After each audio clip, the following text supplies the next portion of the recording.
Проблемалар мен өмірлік қиындықтар сіздің санаңызда болып жатқан өзгерістердің нәтижесі. Өмірдегі қиындықтар бізге ескі әлеміңді таста, сен өзгердің, бір орында ұзақ тұрып қалдың, енді келесі кезеңге, жаңа деңгейге өтіп жатырсың деген сырттан келетін белгі. Қиындықтар өзгерістердің себепкері. Қиындыққа басқаша көзқараспен қарасаңыз, оның астарында жасырылған даналықты байқайсыз.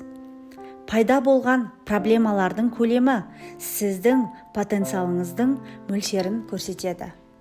Жердің өзі 24/7 қозғалыста. Шынымен мен қазір видео түсіріп жатырмын, ол жер айналып жатыр. Сол сияқты біз де күнде даму керекпіз. Бір күн дамымай қалсаң, сен уже артқа кеттің. Әр секунд минуттарыңды дұрыстап пайдалан. Себебі уақыт қайтадан келмейді. Уақыт өтіп жатыр.